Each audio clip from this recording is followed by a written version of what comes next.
Speaking from his bunker in Beirut, Hezbollah leader Hassan Nasrallah last night presented an alternative view of retaliatory rocket strikes directed at Israel. The delusional remarks came as the U.S. continued efforts to prevent the conflict between Israel and Hezbollah from spiraling into an all-out war. More from ILTV's Steve Leibowitz. Without providing any proof, Nasrallah claimed overwhelming success in yesterday's attack in retaliation for Israel's assassination of Hezbollah Chief of Staff Fuad Shukr at the end of last month in Beirut. Nasrallah claims the strikes went as planned and that Israeli military sites outside of Tel Aviv were struck and that the retaliation for Shukr's death has now been complete.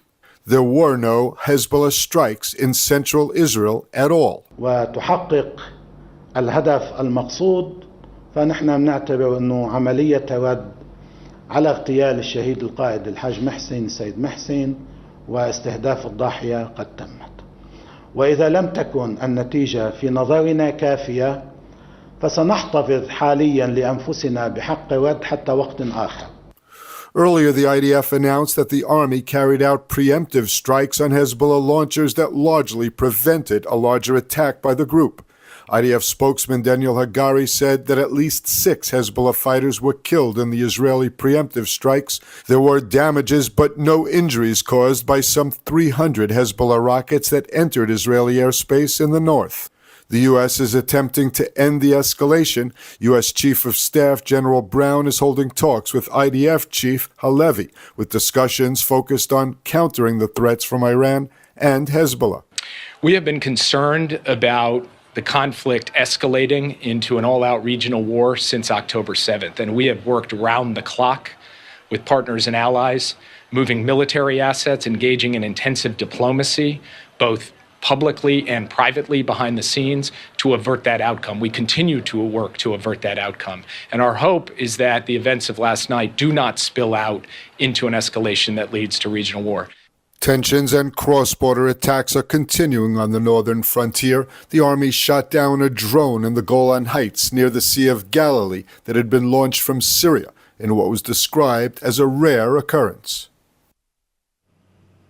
Israel is, of course, still on high alert following the escalation by Hezbollah on that northern border. But here with us to discuss Israel's remarkable success in preemptively thwarting a much bigger attack is the former head of the Israeli Air Force Defense Division, Brigadier General Ilan Biton.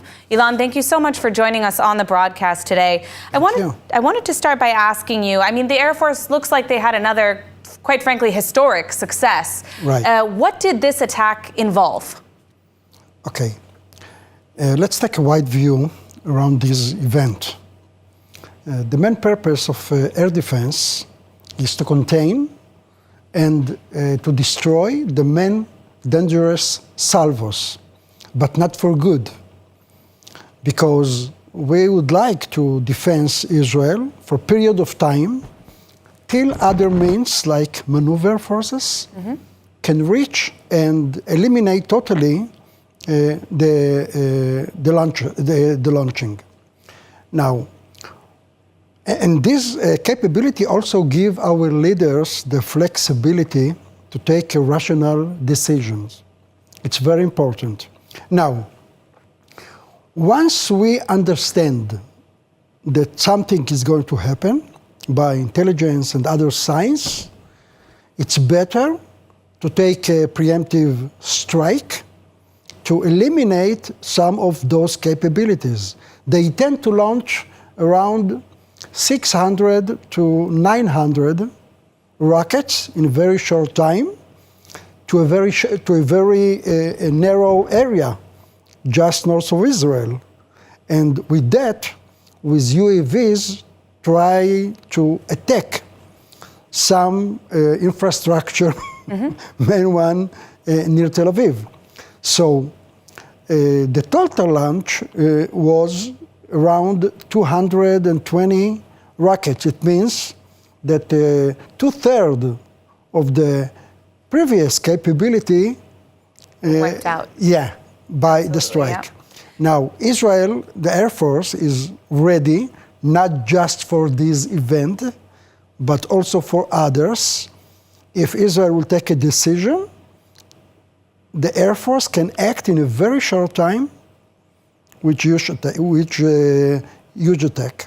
We'll close with this. You know, Israel has faced a lot of criticism and a lot of questions about the high number of civilian casualties in Gaza in particular. Now, we know that Hamas and other terror groups use human shields. They're using the civilian population in order to protect themselves because they know that Israel wants to avoid those civilian casualties. We haven't yet seen very many civilian casualties in Lebanon. I'm wondering if you can speak about how the Air Force operates when they deal with these human shields, when they see civilians. What kind of procedures are in place to protect civilians? Okay, first of all, they try to alert these civilians that if they stay in the same place, they can be dangerous. Sometimes you can't say nothing because if you like to eliminate some high-level person.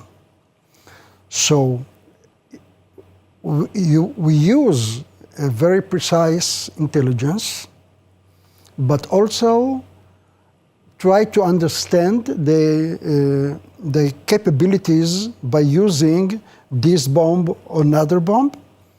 And the Israeli Air Force, the pilot, he is the last one that can take a decision.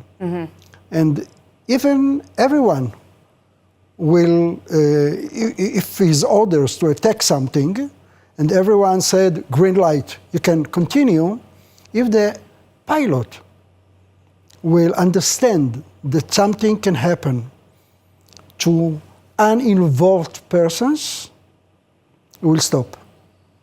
All right, well, we are out of time, but I want to thank you, of course, for your insight after this momentous day in Lebanon. Hopefully, we won't have too many more of those, but thank you for your time today. Thank you.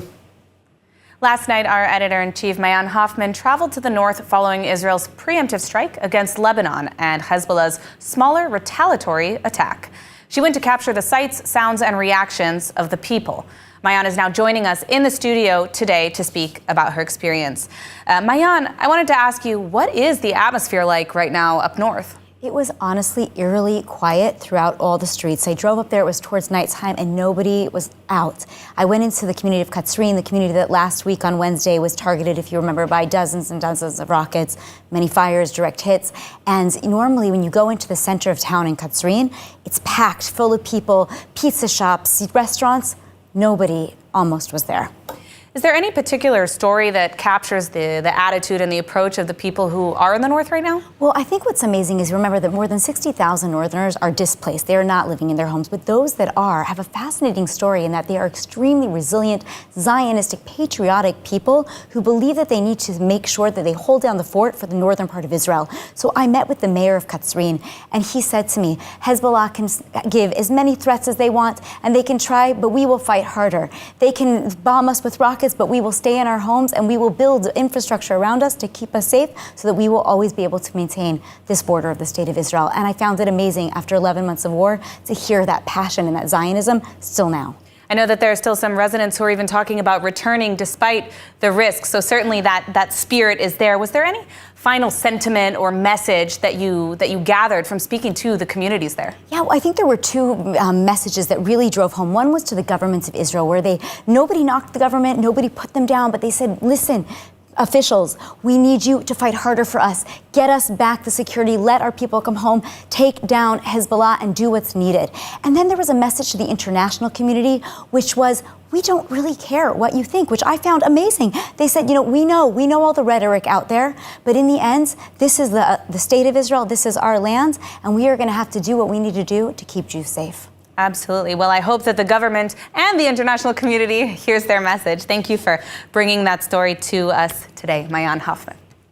The Hezbollah attack on Israel was not nearly as successful as Hezbollah had hoped, with some of their only hits being empty buildings and actually a chicken coop.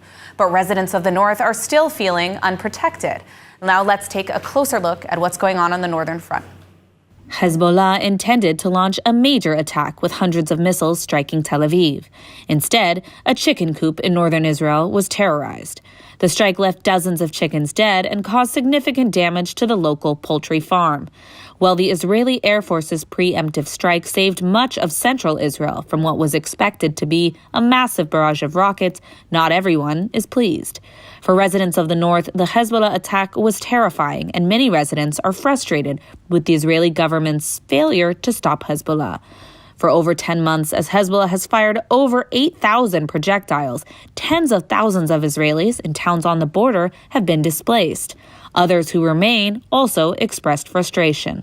אני מצפה שישראל לא תחכה לתגובה, ומה שצריך להיות, שפשוט תעשה את זה, ותעשה את זה עד הסוף. אנחנו ערוכים, אנחנו מוכנים, אנחנו חסינים, אנחנו דרוכים.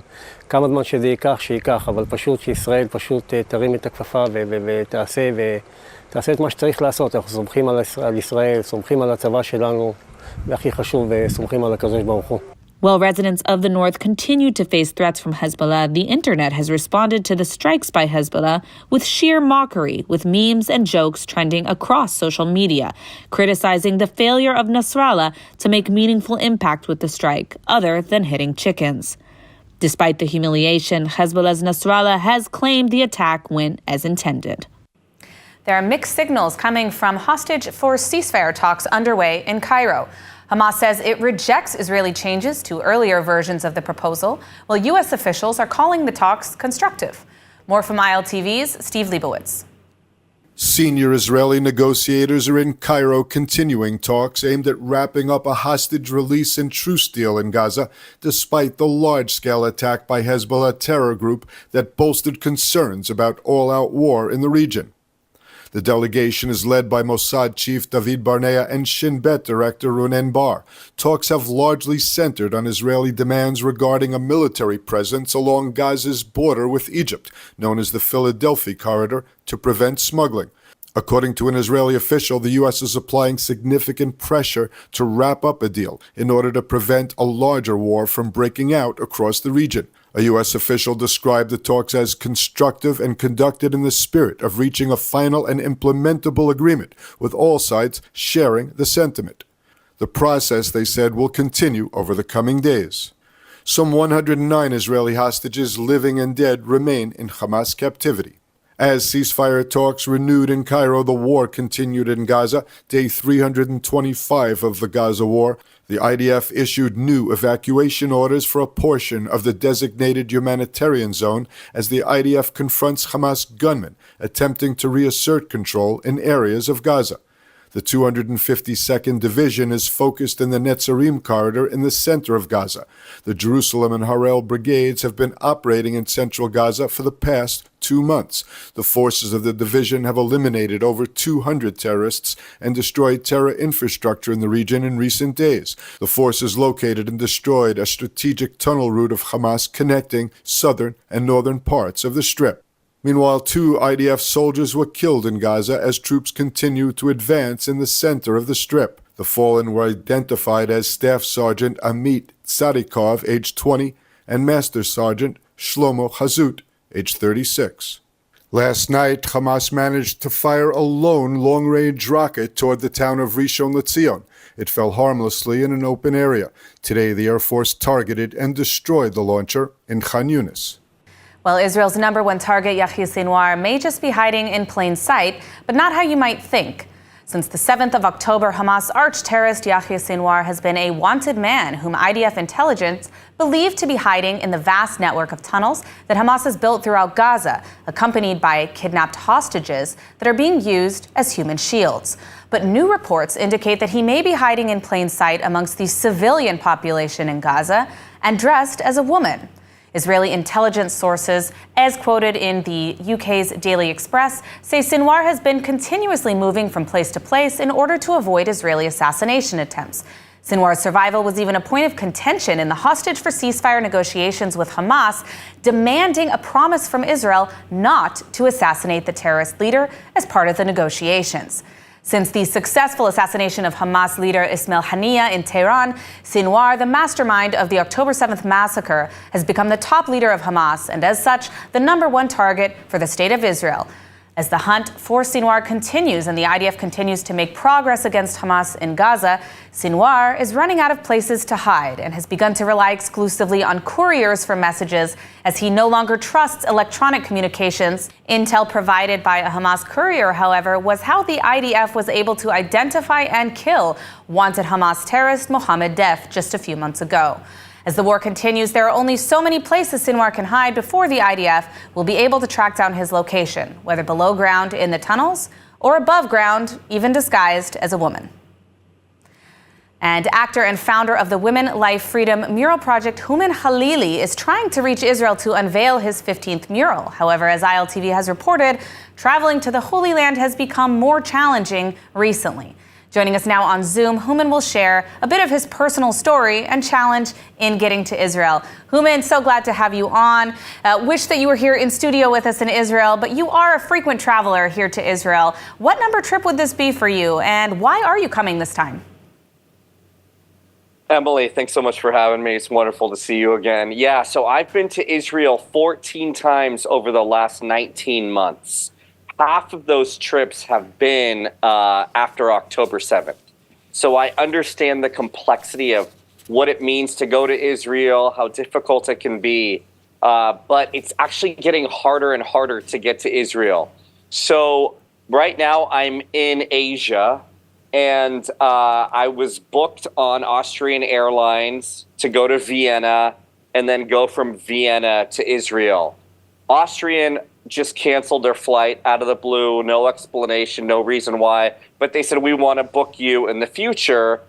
But the airlines don't understand, once you cancel our flights, we're not going to book with you to that destination. We might book with you to a different destination, but I'm not going to trust Austrian Airlines to get me to Israel. So now I'm stuck in Asia. I'm looking at flying to maybe Singapore and then down to Athens. That's one of the choices. The other one is to try to get to Austria, Vienna, but not with Austrian Airlines. I'm hoping and praying that El Al will open up a seat for me. I've flown so many times to Israel that I'm actually platinum on El Al. And you've been unable, just to clarify, you've been unable to secure a seat with El Al flights because of the demand, correct? Yeah, the demand, and also there is a flight from where I'm at to Israel right now, but it's $6,000 each way. So that's a little pricey even for me. I pay for all of my trips, like the Israeli government doesn't help. I pay for all of the murals, I pay for my hotels. And so I try to figure out a way to do this economically effectively. And so, yeah, I'm hoping somebody from El Al will see this and say, let's help this guy out, because as you know, you've been there since day one. These murals in Israel, these Woman, Life, Freedom murals, actually fight anti-Semitism in a way that nothing else in the world seems to do. So my hope is that I can get there next week. We can unveil number 15 and 16, and then hopefully I'll come back right before October 7th to do number 17 and 18. That's the hope. Well, unfortunately, Houmen, we are out of time, but if there's any final sentiments you want to send out that would be helpful for international travelers like yourself, feel free. And thank you so much for joining us today. Oh, my pleasure. Yeah, I do have one other thing to say. To the fine folks at El Al or any airline that's flying to Israel, people want to come. They just can't figure out a way to come economically. So please make a way for us to come to Israel. We want to support the people. We want to support the land. We want to support the businesses, because so many of us love Israel and we stand with Israel. Thank you, Houmen. Couldn't have said it better myself. Well, with the Paralympic Games beginning this week in Paris, the French marked the anniversary of the liberation of Paris from Nazi occupation in World War II. Let's see more. Ahead of the Paralympic Games in France, French President Emmanuel Macron paid homage to the resistance fighters during World War II and spoke out against anti-Semitism during a ceremony in Paris marking 80 years since its liberation from Nazi occupation. The ceremony involved the hoisting of the French flag above the Eiffel Tower, just as it was raised at the same location in 1944, in the place of the Nazis' swastika flag. The ceremony comes at a time France is facing tremendous threats of anti-Semitism, with numerous attacks taking place in recent months, including an attack on a synagogue claimed by ISIS, in which a self-declared supporter of Palestinians set off a bomb at the entrance of the synagogue. One policeman was injured in the attack. French Prime Minister Gabriel Attal spoke about the attack this week, noting that it could have been much more deadly. Le parquet national antiterroriste s'est saisi. L'enquête démarre tout juste. Des premiers éléments dont nous disposons, nous pouvons considérer que nous avons échappé à un drame absolu. D'abord parce que le commandant de la gendarmerie nous le disait, les premiers éléments, notamment de vidéosurveillance, l'assaillant était extrêmement déterminé et que si la synagogue avait été remplie de fidèles à ce moment-là, si des personnes étaient descendues dans les premières minutes de l'immeuble, probablement qu'il y aurait eu des victimes humaines. Attal also condemned anti-Semitism in his remarks, which according to recent reports has reached alarming highs and continues to surge even in recent weeks. In 2023, France registered the highest increase of recorded anti-Semitic incidents of any country with reliable statistics, and 74% of those incidents occurred post-October 7th. United Hatzalah has upgraded its emergency response capabilities with Carbine's APEX system, enhancing reliability and efficiency. This advanced technology allows for live video, real-time photos, and AI-driven call management, improving life-saving efforts. ILTV's Mayan Hoffman has more. October 7 marked a turning point for Israel. Over 3,000 terrorists invaded the country, killing more than 1,200 civilians and soldiers. United Hatzalah was on the ground in southern Israel, providing care and saving lives. Less than a year later, as Hezbollah threatens more action against the Jewish state, Israel's largest independent emergency medical service has significantly upgraded its response capabilities. United Hatzalah is now changing the game in life-saving efforts. Last week, they launched a cutting-edge, cloud-based emergency response system developed by Carbine, an Israeli startup known for public safety technologies. Carbine's technology is already used by 911 centers across the U.S. Their APEX system enhances emergency operations, making them more robust, reliable, and scalable. Now, United Hatzalah's infrastructure is equipped with advanced technology for even more reliable, uninterrupted service. The new platform allows dispatch teams to receive live video from callers, real-time photos from the scene, pinpoint the caller's location, and manage chats when speaking is unsafe. These features work without needing an app, just a link sent to the caller during the call. APEX's AI capabilities also stream critical data to dispatchers, filtering and routing calls by urgency, helping them focus on the most critical events. Dovi Maizel, United Hatzalah's VP of Operations, said, moving to the cloud with Carbine's APEX ensures faster, more efficient responses, increases the chances of saving lives, and provides greater security to the community. Well, I'm thrilled to invite you to ILTV's very first community webinar. This is your chance to connect directly with our editor-in-chief, Mayan Hoffman, and dive into the questions you care most about regarding Israel. The webinar kicks off on September 3rd and is exclusively for our app subscribers. If you're already part of the ILTV family, watch your inbox for a registration link. Not a subscriber yet? No worries. There's still time to join us. And now let's take a look at the weather forecast. Clear skies are expected around most of the country tonight, with lows of around 26 degrees Celsius or 79 degrees Fahrenheit. Then tomorrow we will see mostly sunny skies and hot weather, expected top temperatures seeing highs of about 35 degrees Celsius or 95 degrees Fahrenheit. That's a wrap for today's news. For the latest updates from Israel on all your devices, be sure to follow our ILTV channels, subscribe to our newsletter, and explore our website, iltv.tv. Stay informed with the latest news straight from the heart of Israel. I'm Emily Schrader. Be well, and thank you so much for watching.